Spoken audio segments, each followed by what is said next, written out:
Hello there, and welcome to Dreamy Facts channel. Tonight, we explore one of the most common, yet quietly mysterious interruptions to the stillness of sleep.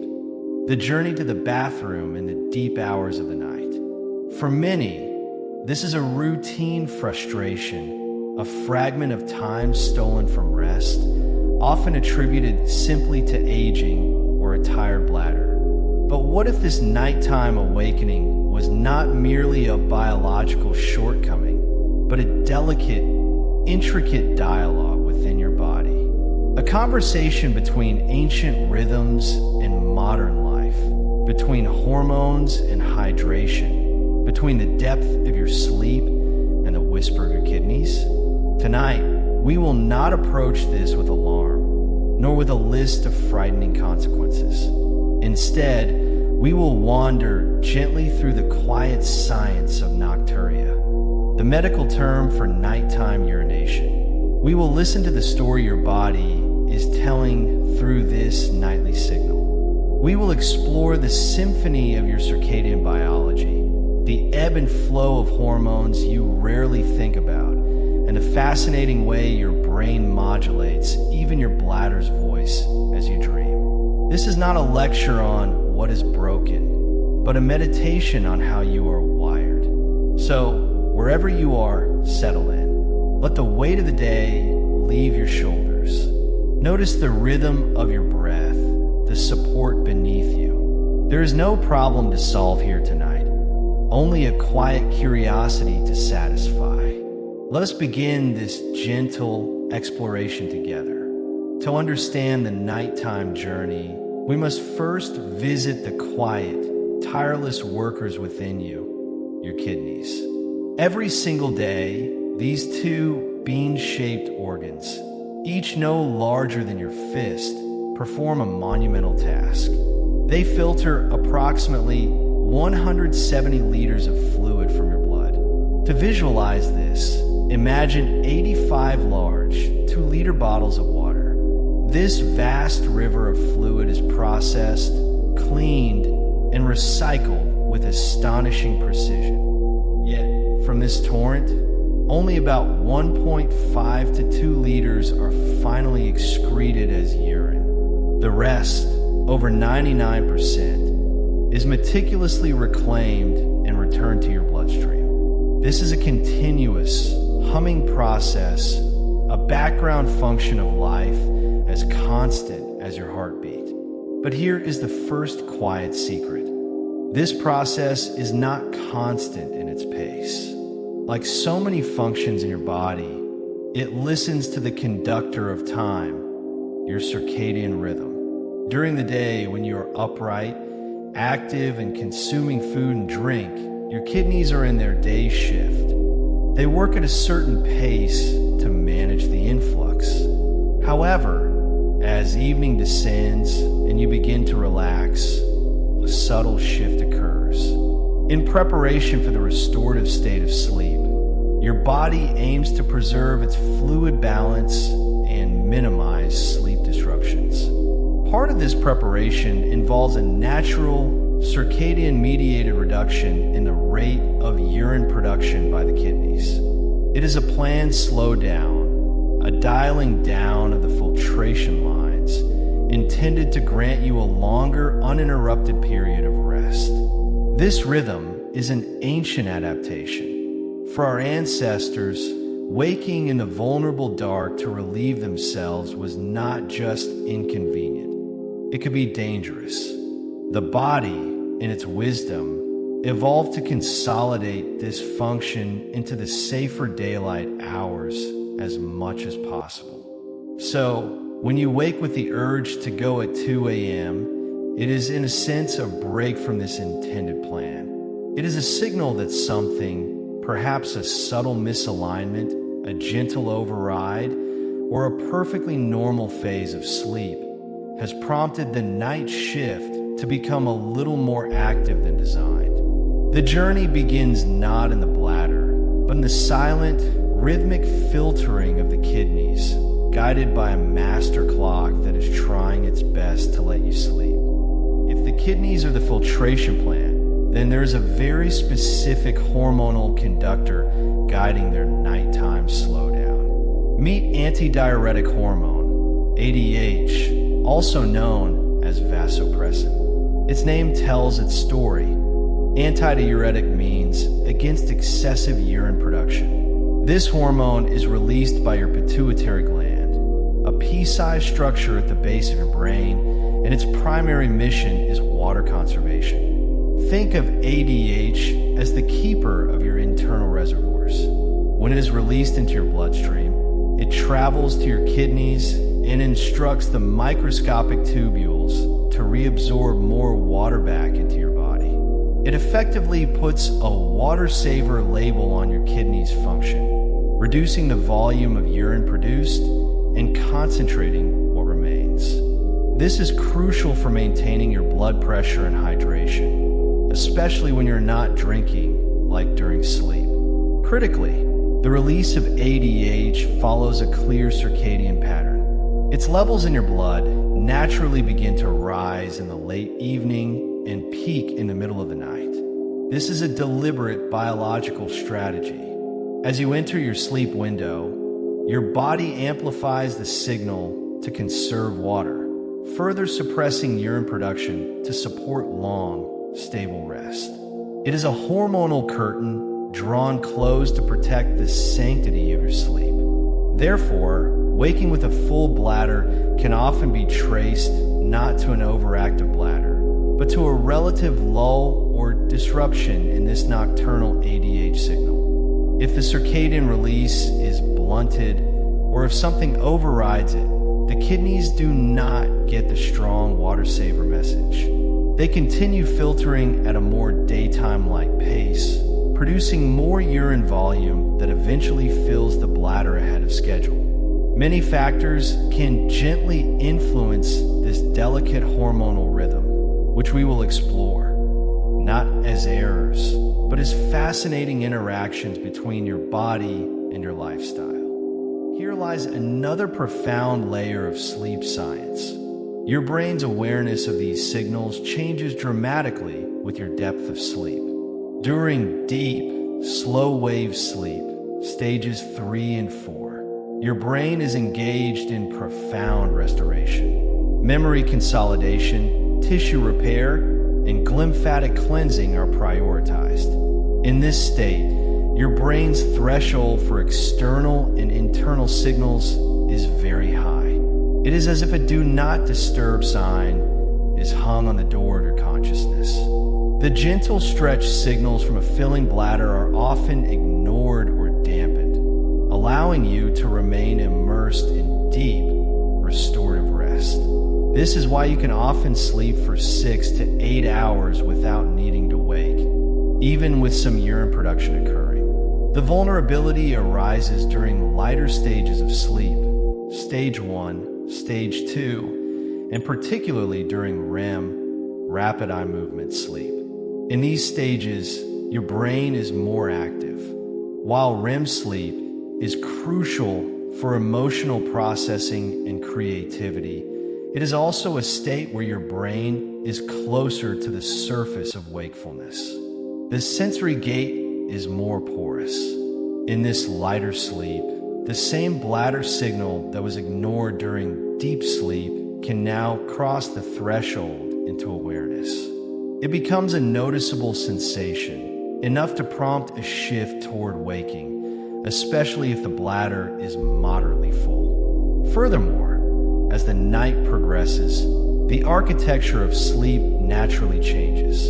The first half of the night is rich in deep, slow-wave sleep. In the second half, especially in the final few hours before dawn, sleep is dominated by lighter stage 2 and REM sleep.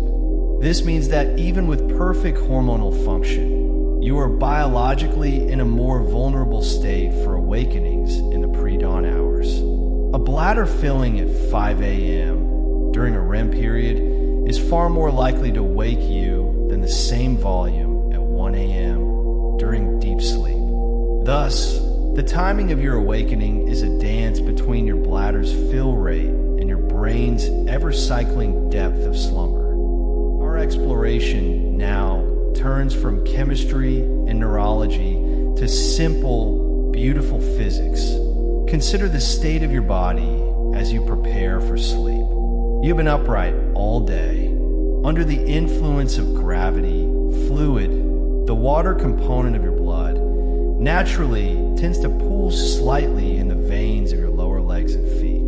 This is often subtle and unnoticed, but for some, it can manifest as slight swelling around the ankles by evening. When you lie down to sleep, you change the entire hydrostatic system of your body. The horizontal position removes the gravitational pull on the fluid in your legs. This pooled fluid is now reabsorbed into the general circulation. Think of it as a gentle tide coming in. This sudden, though small, increase in circulating blood volume is detected by volume receptors in your heart and blood vessels. The body's homeostatic response to this extra fluid is to regulate it. One of the primary ways to do this is to increase filtration by the kidneys to remove the excess volume and maintain stable blood pressure. This process is mediated by a temporary reduction in those water-conserving hormones, including ADH. So, the very act of lying down can trigger a small, natural diuretic effect, a gentle flushing of the system to reestablish balance. This is one reason why some people, especially those who notice mild swelling in their feet by day, may feel a stronger urge to urinate within the first few hours of going to bed. It is not a malfunction. It is the body's elegant physics-based recalibration for the horizontal world of sleep. The fluid in your body is not just water. It is a carefully balanced solution of electrolytes, minerals that carry an electrical charge and govern fluid movement across cell membranes. The two key players in this nocturnal ballet are sodium, salt, and potassium. They exist in a delicate seesaw-like relationship. A diet high in processed foods often leads to an imbalance. High sodium intake coupled with relatively low potassium intake. Sodium holds onto water. When you consume excess sodium, your body retains more fluid to dilute the salt concentration in your blood to a safe level. This increases overall blood volume and, consequently, the workload on your kidneys. At night, as the body seeks to normalize, it may work to excrete this excess sodium and the water bound to it. Potassium, on the other hand, often acts as a gentle counterbalance to sodium. It is found abundantly in whole foods like leafy greens, avocados, sweet potatoes, and bananas. Adequate potassium supports healthy fluid balance and can help modulate the kidney's response to sodium and to the antidiuretic hormone, ADH. When the sodium-potassium balance is tilted, the kidney's sensitivity to the nightly ADH signal can be blunted. They may not reabsorb water as efficiently, leading to the production of a larger volume of more dilute urine. This is not a disease.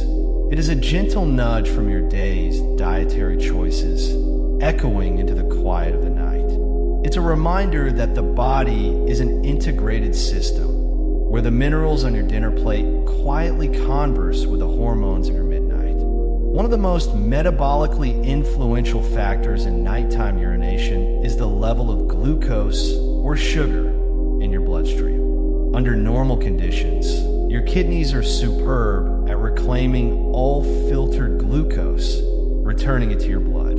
However, this reabsorption system has a capacity limit, often described as the renal threshold. When blood sugar levels rise above this threshold, a common occurrence in prediabetes, insulin resistance, or poorly managed diabetes, the system becomes overwhelmed. Glucose spills over into the urine, a condition called glycosuria. But glucose is an osmotically active particle. This means that wherever it goes, it pulls water with it through a process called osmosis. So, when excess glucose enters the urine, it acts like a magnet, drawing significant amounts of water from your body into the urine as well. This results in the production of a large volume of very dilute, sugary urine, a classic symptom known as polyuria. When this process occurs at night, it can rapidly fill the bladder, leading to one or more urgent awakenings. The body is essentially trying to rid itself of the excess sugar, and water is its vehicle. This is why nighttime urination can be an early, general sign to pay attention to metabolic health. It is not a cause for panic, but a biological signal, a request from your body to look at the harmony of your energy management. Addressing the root cause through lifestyle often resolves the symptom, as the kidneys are allowed to return to their normal, quiet, nighttime conservation mode. Two common evening beverages act as direct chemical overrides to your body's sophisticated sleep prep system: caffeine and alcohol. Caffeine is a known adenosine receptor antagonist. It blocks the sleep-promoting chemical adenosine and a mild stimulant. Less known is its role as a diuretic. It promotes urine production by increasing blood flow to the kidneys and potentially interfering with sodium reabsorption. An afternoon or evening coffee, tea, or even dark chocolate can deliver enough caffeine to subtly boost urine production hours later, coinciding with your sleep period. It is a chemical nudge that says keep filtering slightly out of sync with your hormonal conductor's slow down score. Alcohol has a more pronounced and biphasic effect. Initially, it suppresses the release of ADH. This is a significant override. With the water saver hormone turned off, the kidneys excrete far more water than they take in, leading to dehydration and the production of copious, clear urine, often causing awakenings in the first half of the night. Later, as alcohol is metabolized and its effects wear off, there can be a rebound phenomenon. The body, now detecting dehydration from the initial diuresis, may release stress hormones that can themselves be stimulating, leading to fragmented, lighter sleep in the second half of the night, where you are more vulnerable to any bladder sensation. Alcohol, therefore, disrupts the nocturia equation in two ways: by directly increasing urine volume and by degrading the quality of sleep, making awakenings more likely. Dietary protein is essential for repair and function, but its metabolism has a gentle downstream effect. When protein is broken down, one of its key nitrogenous byproducts is urea. Urea is a waste product that must be excreted by the kidneys. Like glucose, urea is also osmotically active. To flush a significant amount of urea from the body, the kidneys need to use water as a solvent. A very large, protein-heavy meal consumed close to bedtime can therefore increase the solute load, the amount of stuff to be excreted placed on the kidneys during the night. To process this load, they may produce more urine. This is not to suggest that protein is harmful. It is vital. It is simply a matter of timing and volume. Distributing protein intake more evenly across the day, or having a moderately sized protein dinner several hours before bed, allows the kidneys to process much of this urea load during waking hours, leaving them free to enter their quieter, conservation-minded nighttime mode. It is true that the prevalence of nocturia increases with age, but it is crucial to separate correlation from causation. Aging is often blamed, but the relationship is more nuanced, involving gentle reshapings of multiple systems. Bladder capacity and elasticity. The bladder muscle may become slightly less elastic over time, potentially holding a smaller, comfortable volume. Sleep architecture. Deep, slow-wave sleep naturally decreases with age. With more time spent in lighter sleep stages, stage 2, REM, the brain is more frequently in a state where it is receptive to internal signals like a filling bladder. Hormonal shifts. The circadian amplitude of many hormones, including ADH, can flatten with age. The nighttime peak may be less pronounced, reducing the strength of the water saver signal. Coexisting conditions. The likelihood of other gentle influencers, like a subtle shift in blood sugar regulation, mild leg swelling, or medication use, increases. Aging is not a disease. It is a natural progression. Nocturia in later years is often the result of these several gentle shifts coinciding, not the failure of a single organ. The approach, then, is not to fight age, but to understand these shifts and support the system's rhythms with even greater kindness and awareness. Finally, we arrive at a powerful, self-perpetuating cycle, the psychology of anticipation. After a few nights of being woken by the need to urinate, it is common to develop a quiet anxiety about it. You may start to monitor the feeling as you drift off, or drink less water in the evening out of fear, which can ironically lead to dehydration and more concentrated, irritating urine. This anxiety activates the sympathetic nervous system, the fight or flight network, which is antagonistic to sleep. It can lead to lighter, more vigilant sleep. In this state of hypervigilance, you become a sensitive listener to every internal signal. A bladder sensation that might have been ignored in deep, secure sleep now becomes a confirmed event, instantly snapping you to alertness. The awakening then reinforces the fear, strengthening the loop. Breaking this cycle often has less to do with the bladder and more to do with calming the mind's watchful anticipation, restoring a sense of safety and trust in the body's ability to sleep through the night.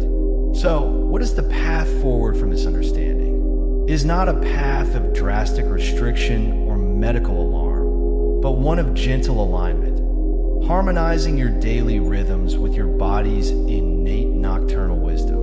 1. Hydration rhythm. Shift your fluid intake. Drink consistently and adequately during the morning and afternoon. Think of hydrating like filling a reservoir for the day's journey. Then, allow a natural tapering in the evening. A small sip to quench thirst is fine, but avoid large glasses of water in the 2 to 3 hours before bed.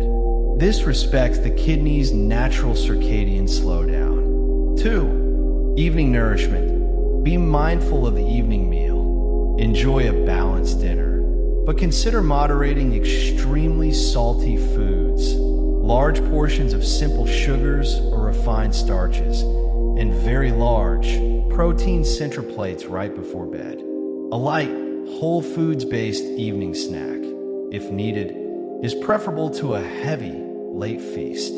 3. Mindful consumption. Acknowledge the effects of caffeine and alcohol. Enjoy your tea or coffee, but consider setting an afternoon cutoff time. If you choose to enjoy alcohol, understand its diuretic effect and perhaps limit it to earlier in the evening, always following it with non-alcoholic hydration spaced well before bedtime. So tonight, as you settle into bed, you can do so with this knowledge. Feel the support beneath you. Hear the quiet hum of your body's intelligent systems. There is no enemy here, only the fascinating, sometimes delicate orchestration of life within you. Trust in its wisdom, nudge its rhythms with kindness, and allow yourself to drift into the deep, trusting rest that is your natural inheritance. Sleep well.